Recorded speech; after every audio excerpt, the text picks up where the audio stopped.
It's an exciting day. I'm installing an all-digital gauge cluster in my Trail Boss. Zinnovations is the company that reached out to me to show this off, and I'm very happy that I get to beta test this for you guys before it hits the market. Here's the unit out of the box. It comes with a couple of tools, so let's get it installed and see how it looks. Getting the old cluster out shouldn't be bad at all. I've got 4 screws I need to get to, but in order to get to those, I've got to pop loose a few trim pieces. Starting with this top piece, it should just come right up, and it did. Now I need to take the radio loose a little bit in order to pop this trim piece out.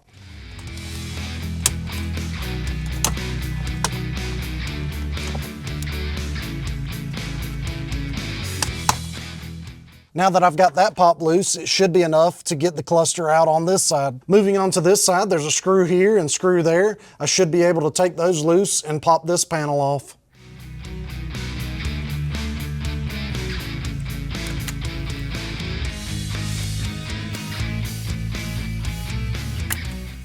When pulling this off, be careful. There's a little tab right here. This just needs to lift up a little bit and then it should pop loose. The last trim piece we need to get off is this one. There's a screw there and a screw right here. So we should be able to use the included tool. My mistake, there's a third screw right here. So I'll take that off and then we should be able to pop this loose. For this last trim piece, it is attached to this little rubber boot that's on top of the steering wheel, but I think we're gonna be able to reach a socket down in there without even taking this fully off.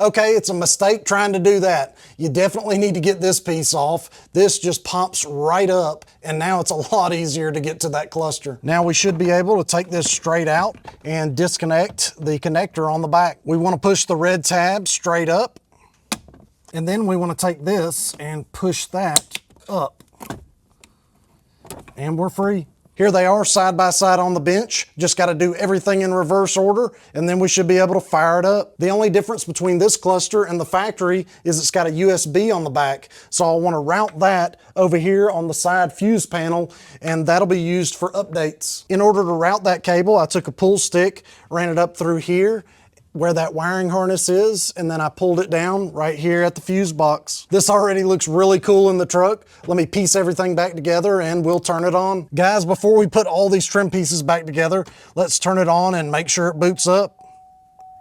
So we've got a Chevrolet boot sequence, and there's the gauges.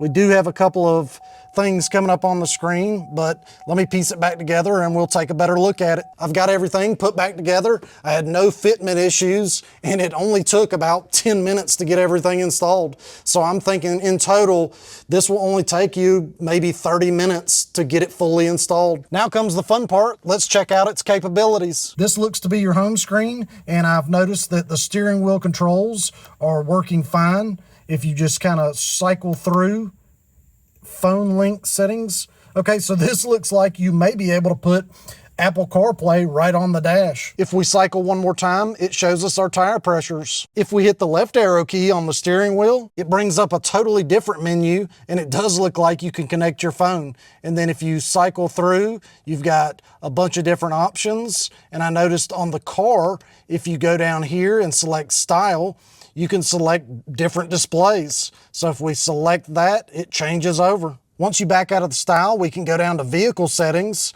and it looks like you can change the color of the truck that comes up. So you've got black, blue, red, silver, white, and yellow. So I'm gonna go back to red since my truck is obviously a red truck, and we'll leave it on that. When you open up a door, it does display which door is open. I found where to change the units of measure. If you go over to the system settings, scroll down to units, I need to change the pressure from bar to PSI. After changing that to PSI, I noticed that there's a decimal point. That's gonna drive me nuts because when I get all the tire pressures right, it is very frustrating when you see one move just a little bit, but this now has decimal places. Going back into the style menu, there's 3 to choose from. So I'll show you the last one. Let's select that. and it switches to it. You've got some information on the left and on the right, and it does appear to be fully customizable. This definitely has a lot of options that I need to get through and try out, but I really want to try out the Apple CarPlay. So if we hit that left arrow key and we go back to the phone link settings, it shows that you can enable it, and then you can clear paired phones, and then there's different modes. So if you select that, it goes to Android. So if you do have an Android, you can connect this as well. So let me hit back, or actually let me switch it back to the Apple CarPlay since I have an iPhone, and then we'll hit back. So I'll connect my phone and we'll see how it does. I've got it connected and it does show CarPlay on the screen. It does look to have a formatting issue because when I go back and forth, sometimes it's right and then sometimes it's not. So like I said, this is in beta testing, so I'll get back to the company and make sure that they're aware of this.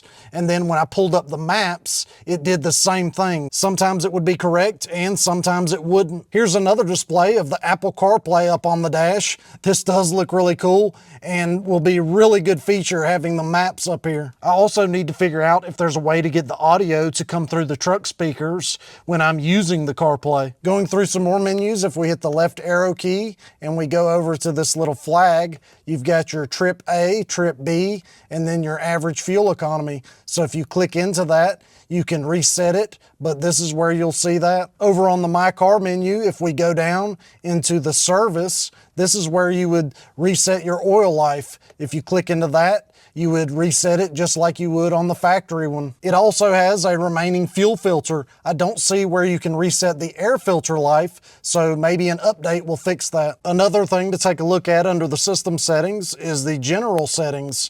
Looks like you can adjust the brightness for the daytime. And then if we go back, you can also scroll down to the software update. So this looks like where we'll update it if we need to. Back on this style of display, if you hit this center button, it will cycle through the different things you can put up on the screen. And then for the left side, if you want to change that, you go into this menu on the information options and select left side info, and then you can select what you want on that side. So if you want to put your Google Maps on the right side and your trip information on the left side, that works out pretty good. And then of course, if we turn off the screen, it will also give you a little Chevrolet display. Taking to the road, this is definitely my favorite style display right now, but when I want to use the CarPlay, if I hit this and then go there, it brings up the maps. And I really like this feature. Having the maps on the cluster is awesome because it doesn't take up the radio screen if I want to have something else up and going. Here's how the blinkers look on the screen, the right blinker and then the left. And if you turn on the cruise control, it puts it in between the 6 and 7 RPM range. Here's how it looks at night.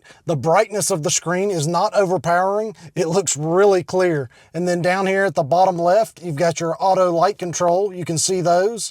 So I turn that off, and then if I turn that back on, those seem to be working just fine. I also noticed at night the P will change to a yellow color, but if you go to turn those lights off, it changes back to white. Let's put it in drive and then pull close to something and see how the parking sensors look. And they seem to be working fine. Well guys, this is a pretty cool product. I look forward to going back and forth with the company to get any kinks worked out. Like I said, this is in beta testing and it's not on the market yet.